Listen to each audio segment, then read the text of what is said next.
بسم اللہ الرحمن الرحیم۔ السلام علیکم۔ آئیے ذی الحج کے عشرے کے بارے میں جانتے ہیں، اس کی کیا اہمیت ہے، کیا فضیلت ہے، اور یہ بھی جانیں گے کہ اس میں جو اللہ تعالیٰ نے ہمارے اوپر اعمال واجب کیے ہیں وہ اگر ہم ادا کریں تو ہمیں کیا اجر ملنے والا ہے۔ اس کی فضیلت اور اہمیت تو آپ یوں جان لیجئے کہ اللہ تعالیٰ نے سورہ فجر میں اس کی قسم اٹھائی ہے، تو ساتھ ساتھ اگر ہم اس میں وہ اعمال انجام دیں گے تو پھر ہمیں کتنا بڑا اجر ملنے والا ہے۔ تو کیوں نہ ہم ان 10 دنوں کا فائدہ اٹھائیں اور وہ اعمال انجام دے لیں تاکہ ہمارے گناہوں کی بخشش ہو سکے اور ہم اللہ تعالیٰ کا قرب حاصل کر سکیں۔ مجھے امید ہے کہ یہ ویڈیو آپ کے لیے بہت فائدہ مند ثابت ہوگی۔ اس میں ان تمام باتوں کو یکجا کر دیا گیا ہے جو ان 10 دنوں کے حوالے سے ہم پر واجب ہیں۔ آپ اس ویڈیو کو ضرور دیکھیے، اور اگر چینل پر پہلی دفعہ آئے ہیں تو ضرور اسے لائک کر لیجئے، سبسکرائب کر لیجئے اور بیل آئیکن کو بھی پریس کر لیجئے۔ اور ساتھ ہی ہم شروع کرتے ہیں آج کی ویڈیو کو۔ دیکھیے، سب سے پہلے آپ کو میں یہ بتاؤں کہ جو یہ عشرے کی اہمیت ہے، اللہ تعالیٰ نے سورہ فجر میں جو اس کی قسم اٹھائی ہے تو اس کی فضیلت تو یہیں پہ واضح ہو جاتی ہے۔ ساتھ ہی ایک بڑی اہم حدیث ہے جو بخاری شریف میں ہے، اور میں آپ کو ضرور سنانا چاہوں گی کہ حضرت ابن عباس سے روایت ہے کہ نبی کریم صلی اللہ علیہ وسلم نے فرمایا کہ اللہ تعالیٰ کو اچھے کام ان دنوں میں بہت عزیز ہیں۔ تو صحابہ کرام نے فرمایا، کیا راہ خدا میں جہاد بھی ذی الحج کے پہلے عشرے کے کاموں سے کم درجے کا ہے؟ یعنی آپ دیکھیے کتنا عجیب سوال ہے اور کتنا اہم سوال ہے کہ جہاد کے بارے میں پوچھا جا رہا ہے، کیا وہ اس عشرے سے کم درجے کا ہے جہاد؟ تو حضور صلی اللہ علیہ وسلم کیا جواب دے رہے ہیں؟ حضور صلی اللہ علیہ وسلم نے صحابہ کو فرمایا، جی ہاں، راہ خدا میں جہاد بھی اس کے برابر نہیں ہے، سوائے اس شخص کے جو اللہ کے راستے میں جان اور مال سمیت نکلے اور کسی چیز کے ساتھ بھی واپس نہ لوٹے۔ اب آپ اس فضیلت کا اور اس کی اہمیت کا اندازہ لگا چکے ہوں گے اس حدیث کو جاننے کے بعد۔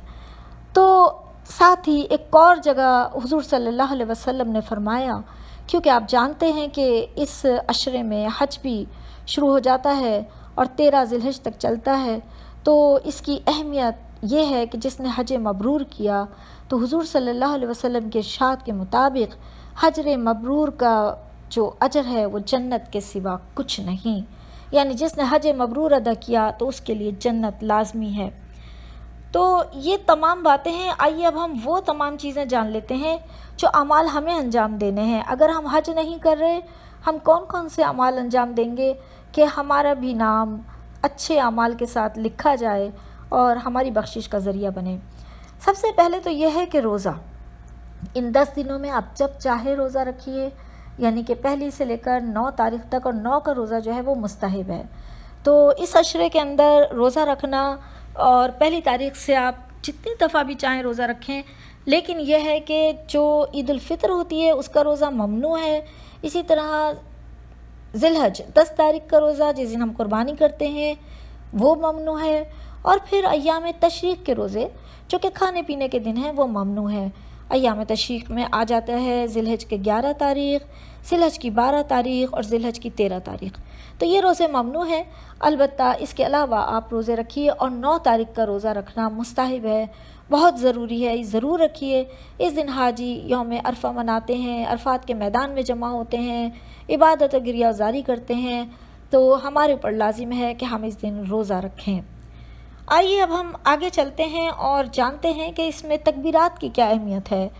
دیکھیے، تکبیرات آپ کہیں پہلی تاریخ سے کہنا شروع کر دیجئے، اور اس کا طریقہ یہ ہے کہ آپ ہر نماز کے بعد تو لازمی تکبیر کہیں، ساتھ ساتھ آپ چلتے پھرتے اٹھتے بیٹھتے تکبیرات کہیے۔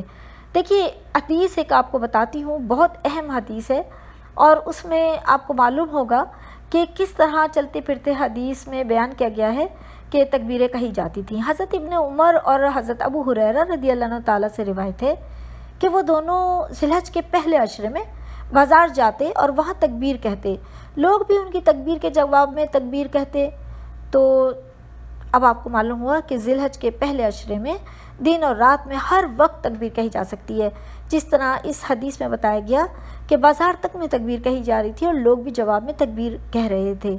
مرد اونچی آواز سے کہیں، عورتیں دھیمی آواز سے کہیں، لیکن چلتے پھرتے ہر وقت آپ تکبیر کہہ سکتے ہیں۔ تکبیر کے الفاظ ہیں اللہ اکبر، اللہ اکبر، لا الہ الا اللہ واللہ اکبر، اللہ اکبر وللہ الحمد۔ تو یہ تکبیرات کہنی چاہیے، یہ ضروری ہیں، بہت لازمی ہیں، اور اس کا بڑا اجر ہے ان تکبیرات کو کہنے کا۔ آئیے اب ہم اس کے بارے میں مزید آگے جان لیتے ہیں۔ ساتھ ساتھ میں آپ کو یہ بھی بتا دوں کہ آپ تکبیرات کا سلسلہ 13 ذی الحجہ تک جاری رکھیں گے۔ اب آپ قربانی کے بارے میں جانیے۔ دیکھیے، قربانی بہت سے لوگ کہتے ہیں کہ ہماری استطاعت نہیں ہے، یا یہ کہ ہم پہ زکوٰۃ کا نصاب جو ہے وہ لاگو نہیں ہوتا، یا ہم پر قرض ہے۔ ان سب باتوں کا یاد رکھیے گا، قربانی سے کوئی بھی تعلق نہیں ہے۔ سب سے بڑی بات تو یہ ہے کہ اگر آپ اچھا کھا رہے ہیں، پی رہے ہیں، اچھی گزر بسر ہو رہی ہے، اور قربانی کرنے سے آپ کے اوپر کوئی اتنا بڑا بار نہیں پڑنے والا، تو آپ قربانی ضرور کیجئے، کیونکہ قربانی کرنا بہت اہم ہے۔ اس کے لیے ایک بڑی ہی اہم ترین حدیث ہے، آپ ضرور سن لیجئے۔ اس حدیث میں بتایا گیا ہے کہ حضور صلی اللہ علیہ وسلم کا ارشاد ہے، جس شخص کے پاس گنجائش ہو اور وہ قربانی نہ کرے، ایسا شخص عیدگاہ کے قریب بھی نہ آئے۔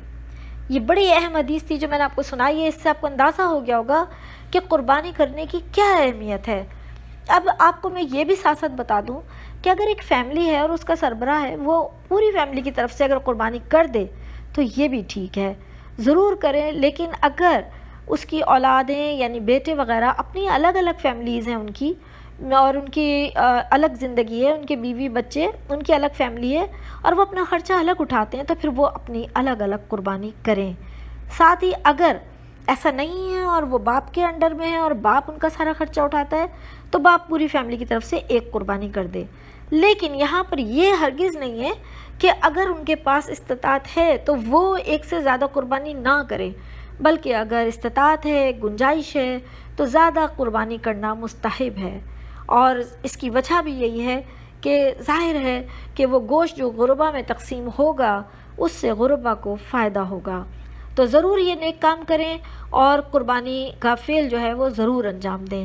تو یہ تمام باتیں میں نے آپ کو بتا دیں۔ ساتھ ہی آخر میں آپ کو یہ بھی بتاؤں کہ ان 10 روز میں جو نیک کام آپ کریں، ان میں گناہ کی ہر بات سے دور رہیں، نفلی نمازیں پڑھیں، زیادہ سے زیادہ صدقات ادا کریں، تلاوت کا خوب اہتمام کریں، اور ساتھ ہی خوب خوب توبہ و استغفار کریں، اور اپنی بخشش جو ہے وہ اللہ تعالیٰ سے مانگیں۔